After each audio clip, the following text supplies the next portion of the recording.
I thought it brought it closer together. Um, I thought that it revealed some things for us as a team, and I think that tournament is only going to make us better moving forward, going on in the season. Did you learn anything about your team that you didn't know? I learned a lot. I already knew the type of guys we had and the type of the love for the game that each one of those players have in that locker room, and their competitive fire. It shows every day in practice. So I didn't really learn anything new as far as the people that I'm, with and going to war with every day.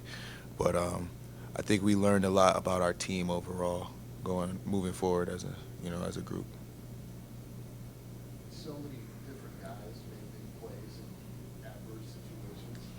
I don't know if that's something you learned because you haven't been in this, high-profile games as those. Was that, I don't want to say eye-opening, but just validating all of what you've seen that, you've got a whole team of guys that can make a key play, make a key steal, make a key shot here and there throughout, this. Um, I think it just shows the type of guys that we have.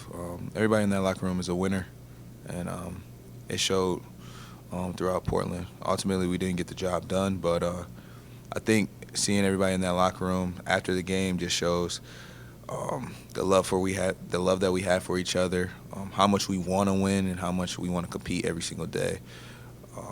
But yeah, exactly what you said. I completely agree.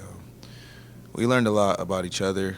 We spent a lot of time together. Those are the tournaments and the trips you'll never forget.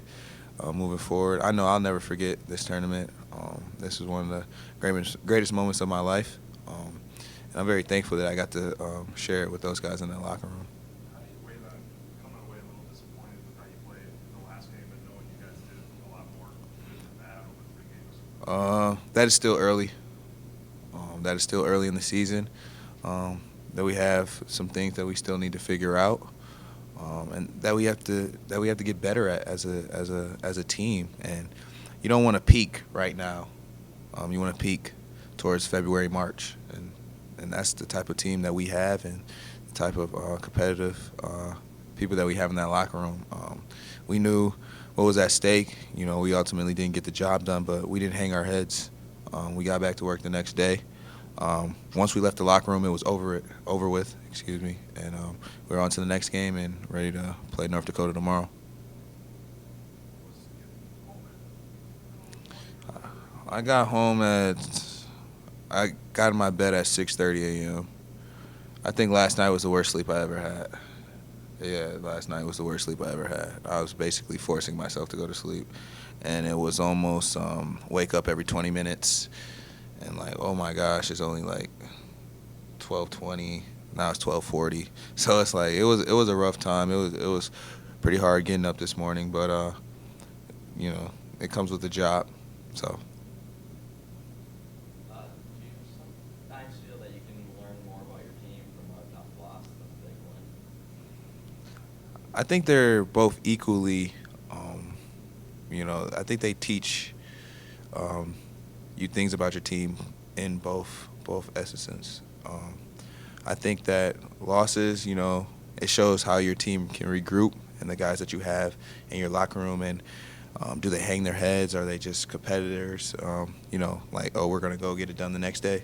Because it's always about our biggest thing is next play mentality. So that game is over with. Next game mentality. We were in the locker room. We talked about it. We had our situations, and we talked about it and had our moments. And as soon as we left the locker room, it was over with. So a big win. I think, matter of fact, big win is just that's what we worked for. We've been working this hard for 6 months now for wins like that. And it wasn't a fluke because we deserved it. We put the work in and we put the time in to earn that win. So.